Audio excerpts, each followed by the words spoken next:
Bonjour Jean-Marie, merci de nous accueillir. Tu publies aujourd'hui un nouveau livre aux éditions Salvator, Paul ou la subversion chrétienne.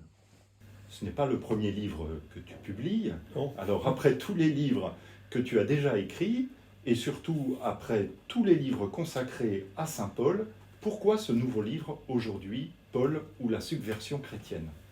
En effet, la question peut se poser. J'ai deux raisons principales. Une raison que je dirais personnelle, mais qui est très liée en fait à mon appartenance à la Mission de France depuis bientôt 60 ans. C'est que Saint Paul a été à l'origine de la Mission de France, un repère fondamental au séminaire de Lisieux, et que pour moi, c'est aussi une figure, comme on dit aujourd'hui, incontournable de la mission, puisqu'en fait, c'est le premier qui se soit affronté au monde païen en son temps. Ça, c'est la première raison. La seconde, c'est que dans la société dans laquelle nous sommes, qui est une société qu'on dit sécularisée, mais plus profondément qui est irreligieuse, ou comme je dis souvent, une société sans Dieu, après Dieu, je pense que les théologies qui ont été construites dans le temps, qui nous séparent de Paul jusqu'à aujourd'hui, ne peuvent pas être reconduites comme telles si on veut parler de la présence de Dieu dans le Christ, dans le monde. Et donc il faut repartir au point de départ. Et le point de départ, c'est Paul.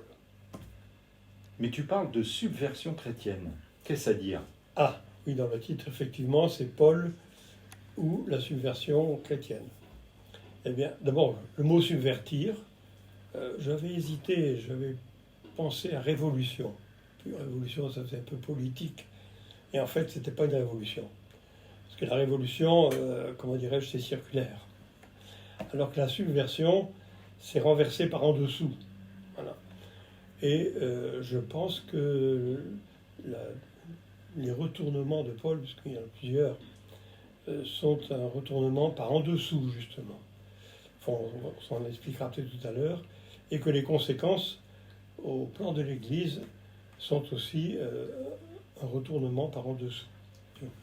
Tu parles de retournement, Jean-Marie, mais à quoi tu penses exactement? Au chemin de Damas? Oui, évidemment. Ça, c'est la première comment dirais-je, occasion, si je puis dire. Enfin, c'est le premier revirement, le premier retournement, oui, de Paul dans sa foi. Parce qu'on parle toujours de la conversion de Paul. Mais Paul ne s'est pas converti. Paul est un juif qui croit en Dieu, c'est même un pharisien. Et quand, à l'origine, le Christ est condamné, Paul, en fait, est persuadé que cette condamnation est justifiée, que Paul est un imposteur, que Jésus est un imposteur, un faux messie, et c'est donc ce qui le motive dans sa persécution des chrétiens. Il s'en va donc sur le chemin de Damas avec des lettres des grands prêtres, dit-il, et il y a ce retournement qui consiste à reconnaître que le Christ est effectivement le Messie attendu par Israël, celui qui doit accomplir son espérance. Donc c'est un retournement de sa conscience et un retournement de son existence, dont on a d'ailleurs plusieurs versions, ce qui me conduit à ouvrir une parenthèse. Quand on aborde Paul, c'est assez compliqué, parce qu'en fait, Paul, d'abord, ce qui est étrange, c'est quand même que c'est le premier témoin chrétien dont nous ayons une trace autobiographique par ses lettres. C'est celui ensuite dont Luc parle longuement, puisqu'il lui consacre la moitié des actes, et les deux ne sont pas toujours accordés. Au niveau chronologique, donc il y a des problèmes très compliqués d'exégèse dans lesquels on ne va pas rentrer, mais qui conditionnent la lecture qu'on peut faire de ce retournement de Paul à Damas. Et donc à Damas, ce retournement dont il dit très peu de choses d'ailleurs, Luc reprend les choses avec le langage de la Bible, des révélations habituelles, la lumière, une parole qui vient du ciel. Il y a même la mort de Paul, symbolique par cet aveuglement qui dure 3 jours, etc. Et en fait, ce retournement, Paul n'en dit très peu de choses sur ce chemin de Damas. Il découvre qu'il s'est trompé. Il s'est trompé, que le Christ est véritablement le Messie attendu par Israël. Et cette conviction repose sur le fait que Dieu a ressuscité ce Christ qui a été crucifié par le Sanhédrin, par les grands prêtres. Voilà. Et ce retournement, qui est bien une subversion parce qu'il se fait justement à partir des hommes et des femmes qu'il persécute. C'est-à-dire, en fait, à partir des gens qu'il a rejetés complètement. Et non seulement qu'il a rejeté, mais qu'il veut éliminer. Voilà. Et c'est à partir de là que se fait cette subversion dans sa propre foi de pharisien. Et concrètement, qu'est-ce que cela change pour lui?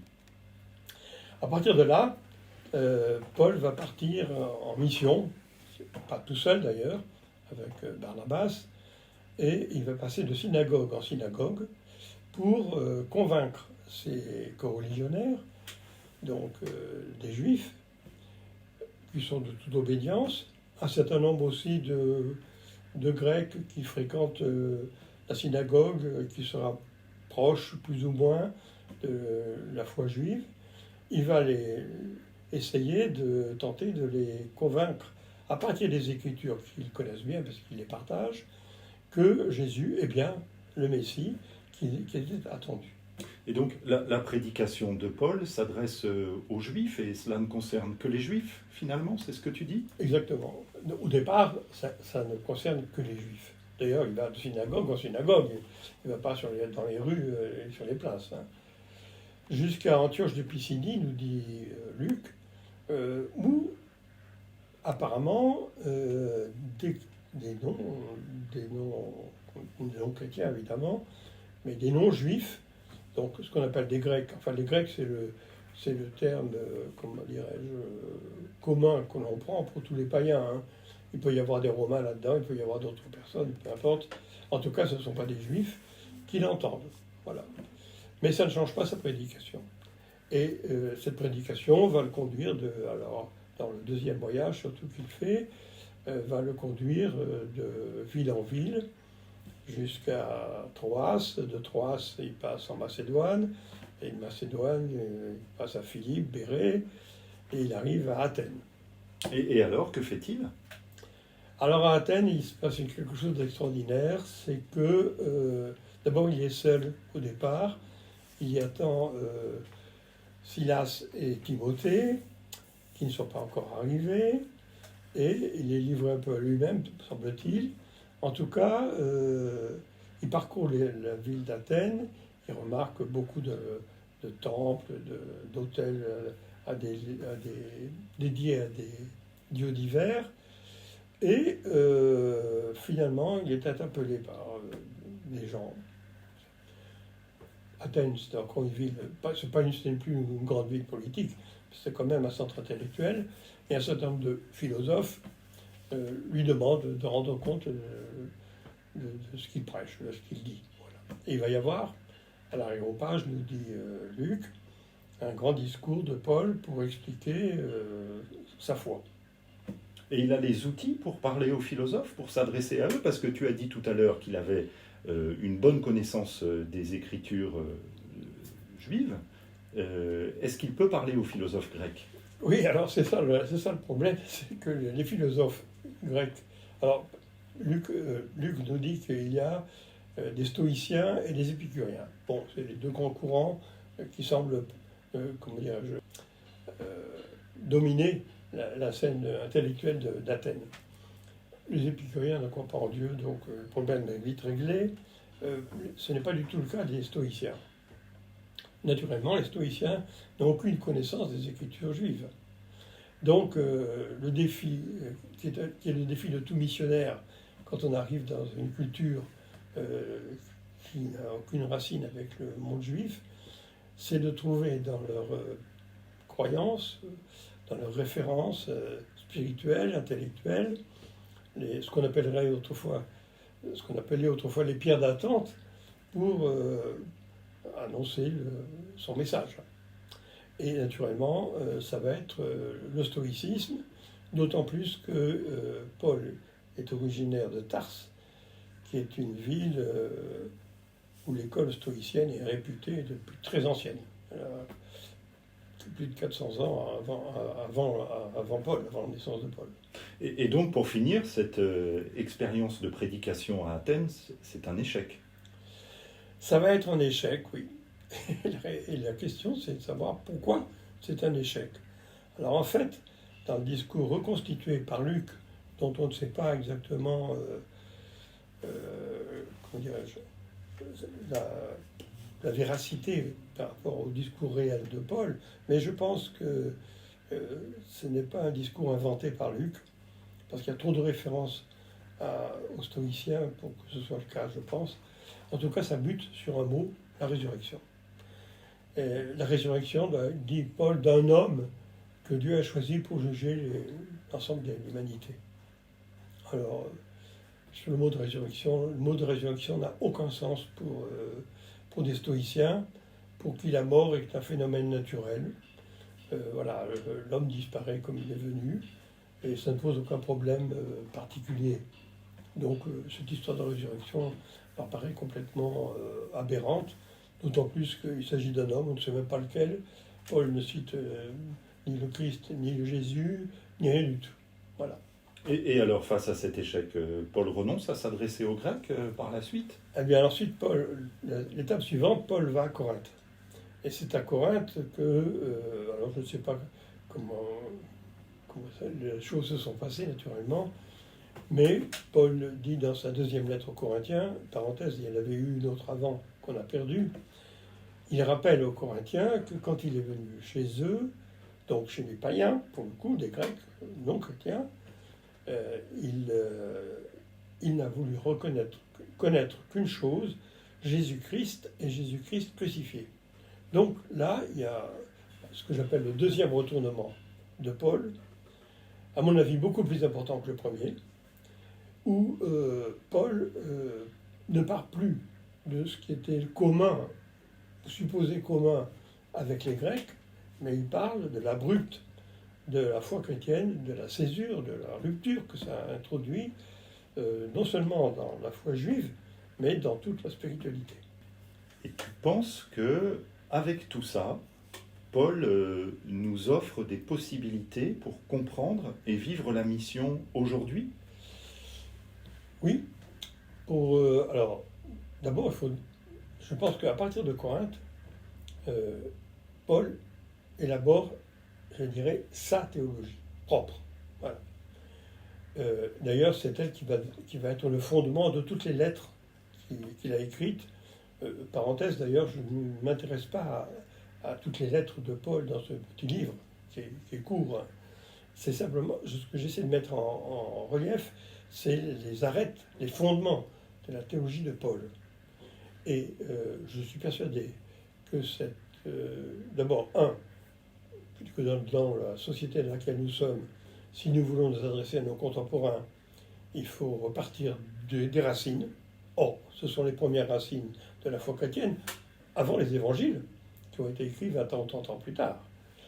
Et d'une part, et deuxièmement, que le contenu de la théologie de Paul est complètement révolutionnaire par rapport à la foi en Dieu, le déisme, je dirais, et même par rapport à ce qui est devenu, je ne veux pas être trop dur, mais la théologie dominante de la foi chrétienne pendant des siècles. C'est-à-dire à partir de Théodose en particulier, quand le christianisme devient la religion officielle de l'Empire, on a développé des théologies, on peut dire d'en haut, relatives au Dieu Tout-Puissant, etc. Si on suit Paul dans son retournement de Corinthe, c'est à partir d'en bas. D'ailleurs, il a une phrase absolument extraordinaire quand il dit « Dieu a choisi ce qui n'est pas pour réduire à rien ce qui est. » Et ce qui est, c'est tout ce qui est avant. Donc c'est quand même une subversion, pour le coup, colossale. C'est donc un véritable retour aux sources que tu nous invites à travers ce livre. Oui, tout à fait. Tout à fait, parce que, comme je l'ai dit tout à l'heure, mais trop rapidement, Paul est le premier témoin de la foi chrétienne qui a écrit quelque chose qui a été retenu par l'Église. Et d'ailleurs, une des raisons aussi pour lesquelles je me suis attaché à écrire ce livre aussi, c'est que les chrétiens, le dimanche, ont, comme dirais-je, comme référence, un petit bout d'une lettre. Alors, normalement, ça se suit. Enfin, c'est très difficile pour les chrétiens d'avoir une vue d'ensemble de la théologie de Paul. Bon, je ferme la parenthèse. Et donc, ce retour aux sources, oui, c'est pour deux raisons. C'est parce que, comme je l'ai dit tout à l'heure, dans la société dans laquelle nous sommes, nous ne pouvons pas reprendre des théologies qui ont été construites sur la base d'un monde religieux, par exemple, dans ce cadre-là, ou bien en faisant des références diverses, peu importe. Mais on est obligé de revenir à la racine. Or, la première racine, c'est celle de Paul, 20 ou 30 ans avant les évangiles que nous avons. Et deuxièmement, ce retour aux sources, c'est justement le renversement chrétien qui est proposé par Paul. Ce renversement ou cette subversion, elle consiste justement à... elle va être oubliée, si je puis dire. Dans les théologies qui vont suivre l'époque pas de Constantin, mais de Théodose, quand Théodose met la main sur le christianisme comme le catholicisme exactement, comme idéologie de son empire, ce qui va faire le lien même de son empire, on va avoir des théologies qui vont être du Dieu Tout-Puissant, qui vont partir d'en haut, en quelque sorte. D'ailleurs, conformément d'ailleurs à la vision de l'empereur. D'ailleurs, dans l'iconographie, on voit aussi que les représentations du Christ sur un trône impérial existent. Bon. Alors que pour Paul, c'est pas sur un trône, c'est sur une croix.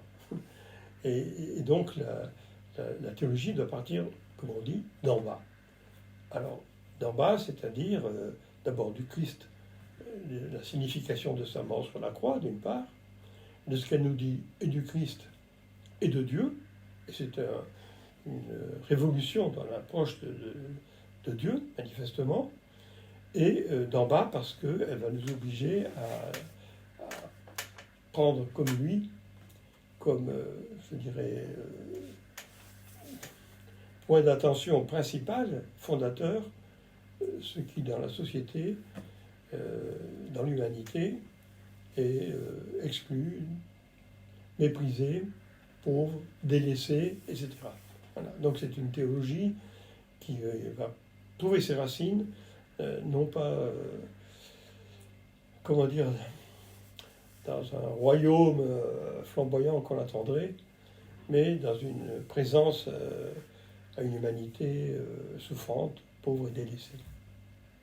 Eh bien, merci Jean-Marie. Nous irons lire ton livre pour en savoir un peu plus. Ton livre qui nous invitera à nous replonger dans les lettres de Paul que nous lirons de première main. Merci Jean-Marie.